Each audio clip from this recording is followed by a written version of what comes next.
ओम नमो भगवते वासुदेवाय नमः। श्री कृष्ण गोविंद हरे मुरारी, हे नाथ नारायण वासुदेवा। ओम नमो भगवते वासुदेवाय नमः। मैं हूँ ज्योति और आपका अपने चैनल सुख कथा में स्वागत है। आइए आज के वीडियो में हम योगिनी एकादशी की व्रत कथा का श्रवण करेंगे। योगिनी एकादशी का व्रत भगवान विष्णु को समर्पित होता है। यह व्रत हर साल आषाढ़ मास की कृष्ण पक्ष की एकादशी को रखा जाता है। आषाढ़ कृष्ण पक्ष की एकादशी का यह व्रत रखने से समस्त पाप नष्ट हो जाते हैं और हमें मुक्ति मिलती है। आइए अब व्रत कथा का श्रवण करते हैं। एक बार की बात है, धर्मराज युधिष्ठिर कहने लगे कि हे भगवान, मैंने ज्येष्ठ शुक्ल एकादशी के व्रत का महात्म सुना है। अब कृपा करके आप आषाढ़ कृष्ण पक्ष की एकादशी की कथा सुनाइए। इसका नाम क्या है, महात्म क्या है, यह भी बताने की कृपा करिए। श्री कृष्ण कहने लगे कि हे राजन, आषाढ़ कृष्ण एकादशी का नाम योगिनी एकादशी है। इसके व्रत से समस्त पाप नष्ट हो जाते हैं। यह इस लोक में भोग और परलोक में मुक्ति देने वाली है। यह तीनों लोकों में प्रसिद्ध है। मैं तुमसे पुराणों में वर्णन की हुई कथा कहता हूँ, ध्यान पूर्वक सुनो।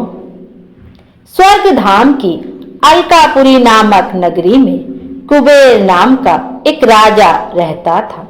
वह शिव भक्त था और प्रतिदिन शिव जी की पूजा किया करता था।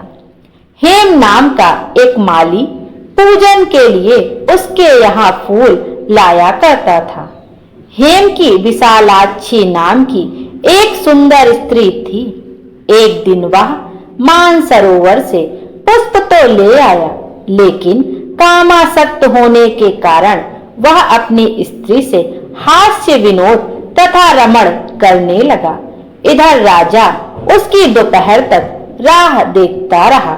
अंत में राजा कुबेर ने सेवकों को आज्ञा दी कि तुम लोग जाकर माली के न आने का कारण पता करो, क्योंकि वह अभी तक पुष्प लेकर नहीं आया। सेवकों ने कहा कि महाराज, वह पापी अति कामी है, अपनी स्त्री के साथ हास्य विनोद और रमण कर रहा होगा। यह सुनकर कुबेर ने क्रोधित होकर उसे बुलाया। हेम माली राजा के भय से कांपता हुआ उपस्थित हुआ। राजा कुबेर ने क्रोध में आकर कहा, अरे पापी, नीच, कामी, तूने मेरे परम पूजनीय ईश्वर श्री शिवजी महाराज का अनादर किया है। इसलिए मैं तुझे श्राप देता हूँ कि तू स्त्री का वियोग सहेगा और मृत्युलोक में जाकर कोढ़ी होएगा। कुबेर के श्राप से हेम माली का स्वर्ग से पतन हो गया और वह उसी क्षण पृथ्वी पर गिर गया। भूतल पर आते ही उसके शरीर में श्वेत कोढ़ हो गया। उसकी स्त्री भी उसी समय अंतर्ध्यान हो गई। मृत्युलोक में आकर माली ने महान दुख भोगे। भयानक जंगल में जाकर बिना अन्न और जल के भटकता रहा।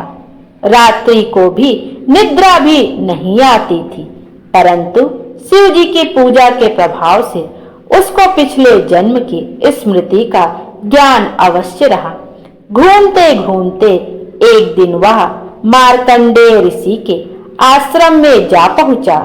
वहां वह मार्कंडेय ऋषि से पूछता है कि भगवान, मुझसे बहुत बड़ा पाप हो गया है, मैं क्या करूं? तब मार्कंडेय जी ने पूछा, तुमने ऐसा कौन सा पाप किया है जिसके प्रभाव से तुम्हारी यह दुर्दशा हो गई है? हेम माली ने सारा वृतांत कह सुनाया। यह सुनकर ऋषि बोले, निश्चित ही तूने मेरे सम्मुख सत्य वचन कहे हैं, इसलिए तेरे उद्धार के लिए मैं तुझे एक व्रत बताता हूँ।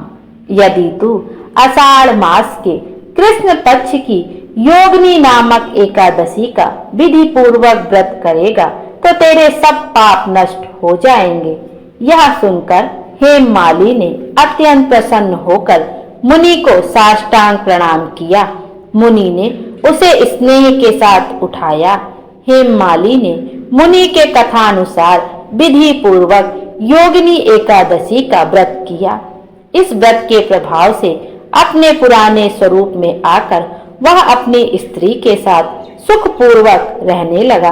बोलो विष्णु भगवान की जय। इस तरह से एकादशी व्रत करने के बाद, पूजा अर्चना करने के बाद एकादशी व्रत कथा का श्रवण अवश्य करना चाहिए।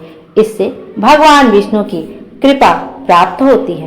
बोलो विष्णु भगवान की जय। विष्णु भगवान हम सबकी मनोकामना पूर्ण करें और हमारे जीवन को खुशियों से भर दें। Thank you.